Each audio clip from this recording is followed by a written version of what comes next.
তস্মৈ শ্রী গুরুবে নমঃ। হা কৃষ্ণ করুণা সিন্ধু দীনবন্ধু জগৎপতি গোপীশ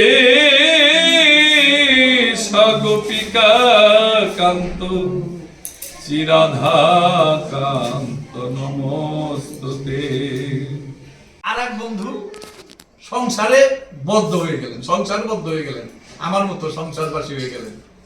পাঁচটা সন্তান, 5জনই অফিসার, বড় র্যাঙ্কে চাকরি করে, এক একজনের 3 তালা বাড়ি, বুঝলেন? ওই যে বন্ধু উনি সন্ন্যাসী হয়ে তীর্থে ঘুরে সাধুগুরু বৈষ্ণবের সঙ্গ করে। ও লোক মুখে শুনেছে যে তোর যে বন্ধু ছিল না, বন্ধুটা খুব কষ্ট করছে। আমার বন্ধু কষ্ট করবে কেন? আমার বন্ধুর 5টা ছেলে, সবাই বিজনেসম্যান, চাকরি, বিশাল বড় অর্থশালী। তো বন্ধু মায়া তো সারতে পারেনি, মায়া বন্ধুকে দেখতে আসছে। দেখতে এসে দেখে কি সিঁড়ির নিচে একটা বিছানা করে সেখানে শুয়ে আছে। কিরে বন্ধু, তুই এখানে আছিস কেন? আমার আর কিছুই নেই। কিছু নেই? তোর 5টা ছেলে, তোর কিছু নেই? ছেলে তো 5টা ছিল, 5টা ছেলে সব ভাগযোগ করে দিয়ে দেওয়ার পরে এখন আমাকে আর দেখতে পারে না। আমার আর ব্যাংক ব্যালেন্স টাকা নেই, টাকাও নেই, সব নিয়ে দিয়ে দিচ্ছি। এখন না ছেলের বড় দেখে না ছেলেরা দেখে। তো তোর কাছে কিচ্ছু নাই? না কিচ্ছু নেই। শরীর ব্যথা, এই ব্যথা, তাহলে কিছু টাকা দে। টাকা থাকলে তো দিব, আমার তো নেই। তো বন্ধু যে সাধু, সে মনে মনে ভাবতেছে করি কি, বন্ধুকে রক্ষা করি কি করে? সাধু কৃষ্ণ তো চতুর, কৃষ্ণ তো আরো চতুর। তোমার কাছে যে ভিক্ষা করা পয়সা টয়সা ছিল, ঝুরা পয়সা টয়সা কিছু দিল, ওই বন্ধুটাকে দিল। এই যে টাকাগুলো দিলাম, আমি যাওয়ার পরে তুই ঘরে কপার দিয়ে টাকাগুলো গুনবি।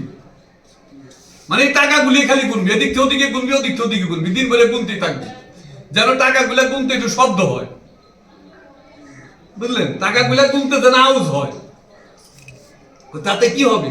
হবে কিছু না কিছু হবে। আমি যে পরামর্শটা দিলাম তুই করে দেখ, তোর সেবায় যদি লাগতে পারি, তোর যদি একটু হিট করতে পারি, তোর যদি একটু কল্যাণ করতে পারি, তাহলে আমারও ভালো। তুই তো আমার বন্ধু, ছোটবেলার বন্ধু, একসাথে স্কুলে যেতাম, একসঙ্গে কত কিছু করতাম।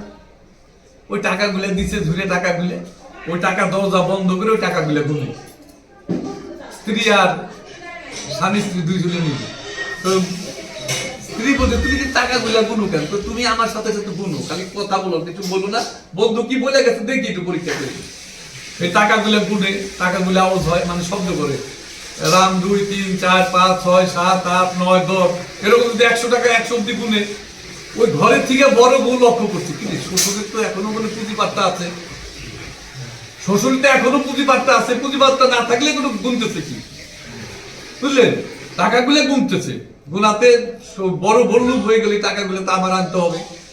এই শ্বশুরই গুনছে, হয়তো পুরানা 2 আরো সম্পত্তি আছে, প্রচুর সম্পত্তি টাকা পয়সা আছে। তো যে বাবাকে বলছে, বাবা আপনি কি খাইতে ভালো লাগে? রাত্রে গুনে আর দিনে চোখ থাকে, দিনে বৌরা যায়, বাবা আপনার কি খাইতে ভালো লাগে? তো মা আর কি খাবো, কতই না খেলাম, খেতে খেতে তো এই পর্যন্ত এসেছি, আর কি খাও। না না বাবা আপনি বলেন তো, এই আপনার ছেলেকে বলি ডালিম নিয়ে আসুক, একটু হরলিক্স নিয়ে আসুক, একটু দুধ রুজিটা করে দেখে বহুত কিছু নিয়ে এনে দিল। এইটা দেখলো মেজো বউ, শ্বশুরদের টাকা গুনি একটু আমরা আওয়াজ পাই, যদি বড় বউ নিয়ে যায় তাহলে আমাদের কিছু দিবে না, তাহলে আমাদের তো একটু ভালোবাসতে হবে, বুঝলে? ওই মেজো বউ নিয়ে আসছে ওই ফল টল অনেকগুলো, বাবা এটা খাদ্য বাবাই ভালো, এই উঠেন তো আপনাকে ভালো বিছানা করে দিই, ভালো বিছানায় শোন। মানে খুব আদরটা মানে একটু বেশি, এরকম করতে করতে 5টা বউ তো 5 বই নিয়ে আসছে, বুঝলেন? আদর দেখে কে? ওর মা আদর করলে আর কি হবে, আদর করলে দোয়ার মতো আর কিছু নেই, সবই তো দিয়ে দিচ্ছি। তো এই যে এটা তো সব মহতের একটা করে টিকা থাকে, এইরকম আমাদের পরিস্থিতি হবে। টাকা থাকলে ভালোবাসবে, করে দিলে ভালো লাগবে, ভালোবাসবে। যদি আপনি করতে পারেন, এখনো বাবা কাজ করে, এখনো বাবা 10 টাকা উপার্জন করে, বাবাকে ভালোবাসতে হবে, না তো উপার্জন করে পয়সা দিবে না, তাই না? আর যদি ভালো না বাসি টাকা দিবে না। এইরকম হয়তো কারো হবে না, ওরা কারো হতেও পারে, হবে যে না তা না। এইটাই চলছে পৃথিবীতে, এই কলির পরিস্থিতি এইটাই। দিবেন ভালো, কাজ করে দিবেন ভালো, নালে হয়তো শিরের নিচে জায়গা দিবে, পরক্ষণে তাও দিবে না, বাড়ির থেকেই তাড়িয়ে দিবে।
সময় কই?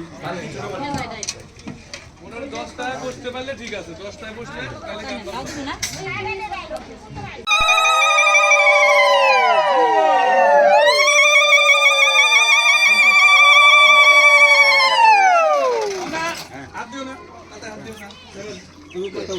হাত ধুইয়া তারপরে কাজ করো, বুঝছো? এটা পোশাক তো। পরিবেশন করো।